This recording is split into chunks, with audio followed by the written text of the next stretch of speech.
श्री चंद्रशेखर आजाद। धन्यवाद सभापति जी।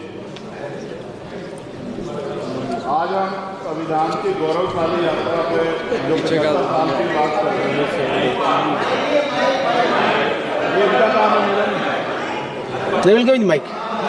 धन्यवाद सभापति जी। आगे सर, आगे आगे। आज हम संविधान की गौरवशाली यात्रा पे बात करने के लिए चर्चा कर रहे हैं। कल से ये चर्चा चल रही है सर।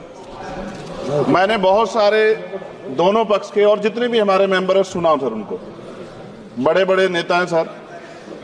इसके भाग 1 में लिखा हुआ है India that is Bharat, Hindustan नहीं लिखा हुआ है सर। लेकिन सारे नेता संविधान पे चर्चा कर रहे हैं, लेकिन हिंदुस्तान ही कहेंगे, भारत कहने की हिम्मत नहीं जुटा पा रहे हैं। ये बड़ा सवाल है सर कि क्या संविधान के हिसाब से बात रखी जा रही है। मैं धन्यवाद दूंगा फूले साहू बाबा साहब अम्बेडकर को और मेरे नेता मान्यवर साहब श्री काशीराम को। 25 नवंबर 1949 को संविधान को सौंपते हुए डॉक्टर बाबा साहब अम्बेडकर ने कहा था कि 26 जनवरी 1950 को हम विरोधाभास भरे जीवन में प्रवेश करने जा रहे हैं। राजनीतिक जीवन में तो हमारे पास समानता होगी, लेकिन सामाजिक और आर्थिक जीवन में असमानता होगी। क्या ये चुनौती आज 75 साल बाद दूर हुई है?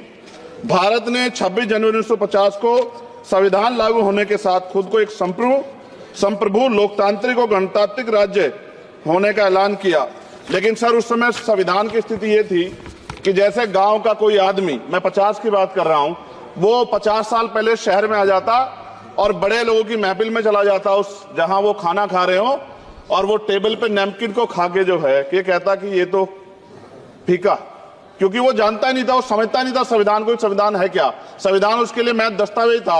ये जिम्मेदारी थी राजनीतिक दलों पे कि वो संविधान को व्यवहार में लेके आते। और इसके इतने सारे आर्टिकल हैं, अगर इनको व्यवहार में लाया जाता तो मुझे लगता कि आज देश बहुत बदल गया होता। बाबा साहब ने कहा था कि लोकतंत्र भारतीय भूमि का केवल ऊपरी पोशाक है, उनके अनुसार यहाँ की संस्कृति अनिवार्य तौर पर लोकतांत्रिक है। भारत जैसे गरीब और गैर बराबरी वाले देश में संविधान के जरिए छुआछूत खत्म करना, वंचितों के लिए सकारात्मक उपाय करना, सभी वयस्कों के लिए मतदान का अधिकार देना और सबके लिए सम्मान अधिकार तय करना, ये बहुत बड़ी उपलब्धि थी सर। ये संविधान है कि आप वहां बैठे हैं और मैं यहाँ खड़ा होकर अपनी बात रख रहा हूं, और इस देश में आदिवासी महिला के तौर पे जो है राष्ट्रपति बनी है, और प्राइम मिनिस्टर तो नहीं बना, लेकिन शेड्यूल कास्ट के बड़े नेताओं को भी जो है राष्ट्रपति बनने का मौका मिला। इस संविधान की देन, अगर वोट हम पे नहीं होता तो शायद अमीर और जो राजा महाराजा खुद को मानते हैं हमारी गलियों तक नहीं आ पाते, हमारे हाल नहीं जान पाते।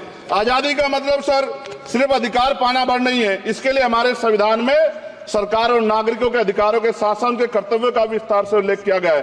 बाबा साहब ने संविधान सभा में दिए गए भाषण में कहा था कि स्वतंत्रता आनंद का विषय है, पर अब हमें अपनी जिम्मेदारियों पर भी ध्यान देना होगा। संविधान ने सुनिश्चित किया कि रानी के पेट से राजा जन्म नहीं लेगा, वोट से नेता तैयार होगा। आर्थिक बराबरी के लिए सरकार क्या कर रही है? गरीब और गरीब हो रहा है, अमीर और अमीर हो रहा है। सुबह उठते कहीं बम की धमकी मिलती, कहीं दंगे की। ये अमृत काल है सर या धमकी काल है? कितना बढ़ रहा है? आर्टिकल 15 सर, भारत में आज भी घोड़ी चढ़ने बैठते होती है। सर क्या दलितों को यहाँ भी बोलने का सर, अगर सबको 4 मिनट दे दो मुझे दे दो। ये भेदभाव नहीं चलेगा दलितों के साथ। Time is 4 minute, don't waste. भाई सर आप चेक करो, अगर सबको 4 मिनट दिए तो आप मना करो, मैं बंद कर देता हूँ इसको। क्या दलितों को सबसे आखिरी में नंबर मिलेगा और बोलने का मौका मिलेगा? क्या मजाक कर रहे हैं सर आप? नो ये all independent people are having only 4 minutes. You take sir, independent में अपनी पार्टी का मेंबर हूँ सर, और जीत के आया हूँ सर, किसी की दया में नहीं आया। Take 1 minute and finish sir. कल भी बोले तो एक मिनट पार्टी के लोग, आप मौका दो सर। मूछे रखने पर हत्या होती है, महिलाओं पे, छोटे मासूम बच्चों पर रेप हिंसा होती है। एनसीआरबी का डाटा देकर डर लगेगा। यही 1 किलोमीटर में संविधान को जला गया, और महाराष्ट्र के परभनी में अभी भी संविधान को नष्ट किया गया, उसकी कॉपी को। आर्टिकल 25-26 में संविधान में सभी को धार्मिक आजादी। कहाँ है दलितों की, मुसलमानों की, जैनों की, बौद्धों की, ईसाइयों की? छत्तीसगढ़ में सतनामी समाज को संविधान की अपनी धार्मिक आजादी के आधार पर जो है उनको अपमानित करके जेल में बंद कर दिया। संभल, अजमेर, अयोध्या सब इसका उदाहरण है। ये सरकार आलोचना डरती है। कितने लोग जेल में बंद है? मिरान हैदर, खालिद सैफी, उमर खालिद खान, सिफा खान, गुलफ्शा फातिमा और आजम खान साहब राजनीतिक विरोध में बंद है। सरकार यहाँ बैठी है, सरकार सामाजिक न्याय की बात करती है। बताए कितने दलित मुख्यमंत्री बना रखे आपने? 13 ज्यादा सरकार स्टेट में सरकार है। कितनी महिला मुख्यमंत्री है? आपकी सरकार ने सुप्रीम कोर्ट के आदेश के बाद रिजर्वेशन प्रमोशन में जारी नहीं किया, और ओबीसी को पॉलिटिकल रिजर्वेशन आप देंगे नहीं देंगे, आप बताने का काम करें। मैं 75 साल की गौरव यात्रा में हम एक सभ्य समाज नहीं बना पाए, इसलिए जाति आधार पर SC ST OBC के बच्चों को प्राइमरी स्कूल से लेकर उच्च संस्थानों में भेदभाव किया जाता है। सरकार निरंकुश हो गई, कोई बुलडोजर से कार्रवाई करता है। कल मंत्री जी ने कहा हमने राष्ट्रीय पिछड़ा वर्ग आयोग बनाया, 69 शिक्षक भर्ती में उसकी सिफारिशों को नहीं माना। EWS के जरिए आपने संविधान पे आरक्षण के प्रावधान पे हमला किया। 1 मिनट में खत्म कर रहा हूं सर। संविधान सर, न्यायपालिका में आर्टिकल 124 ये कहता है सर, ये अधिकार जो है, Sanjay sir ji please conclude sir 1 minute में प्लीज संविधान में न्यायाधीशों की नियुक्ति का अधिकार राष्ट्रपति के द्वारा होना चाहिए, अभी तक नहीं हो रही है। All India judicial service commission कब बनेगा? क्या चंद परिवार ही सर जज बन सकते हैं? और आज हम सर, मैं सरकार से सवाल पूछना चाहता हूं सर, सेवाओं में SC ST OBC वर्ग का कितना प्रतिनिधित्व है? भारत सरकार के मंत्रालयों के अधीन PSU में, बैंकों, बीमा कंपनियों में और स्वस्थायी संस्थानों में आउटसोर्स तथा कॉन्ट्रैक्ट पर वर्तमान कार्यरत कर्मचारी कुल कितनी संख्या है? आउटसोर्स और कॉन्ट्रैक्ट में कार्यबल SC ST OBC कितना प्रतिशत है? निजी क्षेत्रों में कार्यरत कर्मचारी उनके SC ST OBC की वर्ग लाभ। सर खत्म कर, लास्ट पॉइंट सर।